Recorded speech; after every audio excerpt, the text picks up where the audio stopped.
ce tract. Et à la fin, je vous chanterai quelques mesures d'une chanson improvisée. Alarme citoyen.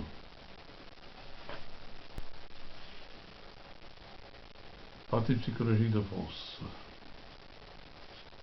Raconter des histoires aux Français.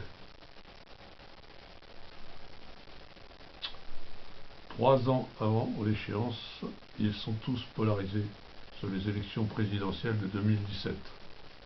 C'était il y a 3 ans. On y est maintenant, nous y sommes.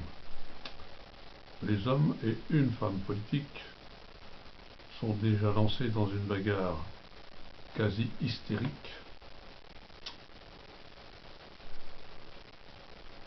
Les conseillers s'agitent, les équipes se mobilisent, les médias sont lâchés.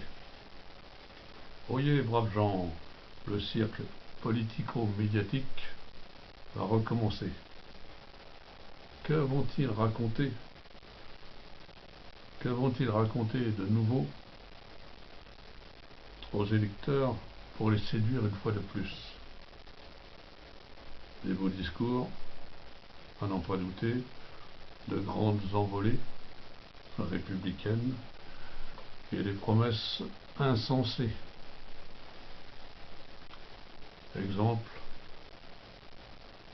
le revenu universel dont on parle tant aujourd'hui. Comment les problèmes qui n'ont pas su régler pendant les années précédentes, pendant 5 ans, pourraient-ils trouver leur solution aujourd'hui? Combien de rêves, combien d'illusions, combien d'espoirs déçus, une nouvelle fois. Tous ces jeux politiques sont stériles, ils n'apportent rien aux citoyens. Il est vraiment temps d'en changer. Urgent. Nouveau paragraphe. Urgent. Il faut changer de paradigme. Pour Montesquieu, la démocratie reposait sur la vertu. Or celle-ci fait largement défaut à la classe politique. CF, Liesca, Cahuzac, Pygmalion, Trierweiler, etc. Et depuis longtemps, la confiance est rompue. En seulement 2 années, François Hollande a réussi à faire l'unanimité contre lui. Aujourd'hui, il a jeté l'éponge. Du fait de ses inconséquences, inverser la courbe du chômage, la République exemplaire, la politique économique, on s'en rend compte aujourd'hui. Un bon candidat à l'élection ne fait pas forcément un bon président de la République. La psychologie du personnage est aussi importante que son idéologie. Un chef de l'État doit être exemplaire. Il doit être capable de mobiliser les énergies de ses concitoyens. Si les Français avaient pu démasquer le profil psychologique du candidat Hollande, soyez certains qu'il ne l'aurait pas élu à la tête du pays. Il faut donc changer de modèle.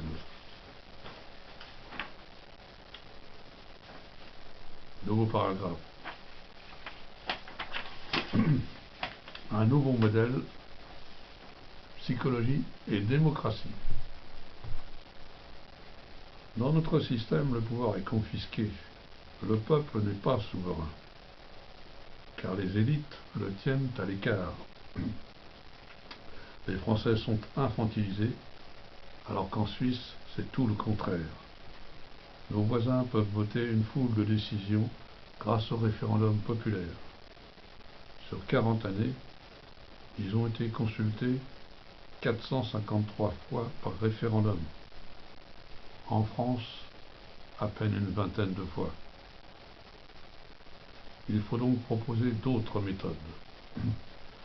Sur le plan psychologique, une évaluation psychologique des candidats est indispensable. Psychologie, qualité, énergie, charisme, compétences. Cette étude devrait prévaloir sur toutes les autres considérations. Les promesses, les slogans, les 500 signatures, etc. Par ailleurs, le dynamisme d'un pays, surtout en temps de crise, dépend essentiellement de l'énergie de sa population. Or, cette force vitale est bridée par des pesanteurs nombreuses. L'énergie doit être libérée en promouvant le développement psychologique de tous les citoyens. Et cela pourra se faire en intégrant la psychologie à tous les stades de l'éducation. Nouveau paragraphe. Sur le plan démocratique, la France est un pays divisé, fragmenté, figé, qui se bloque, qui gaspille son énergie, son intelligence et son génie. La France est mal dirigée. La classe politique est discréditée, déphasée, déconnectée de la réalité. Pourtant, il y a tant de choses à essayer, à changer, à inventer. Par exemple, sur la question des élections, voici ce que nous proposons. Le vote obligatoire, les référendums populaires, des élections regroupées, à un seul tour, un président élu pour 7 ans, mais révocable, un gouvernement à la proportionnelle, des coalitions, renouvellement du Parlement avec des jeunes en alternance, la société civile, compression au maximum des dépenses électorales, réduction importante du nombre d'élus avec obligation de siéger et de rendre compte, non-cumul des mandats, remise en cause du rôle des partis politiques, etc. Trop souvent, les hommes politiques nous manipulent. Nous nous sentons impuissants. Le but du Parti psychologique de France est de réduire cette problématique. Nous devons faire un pas décisif vers le progrès psychologique. Voilà, mes amis.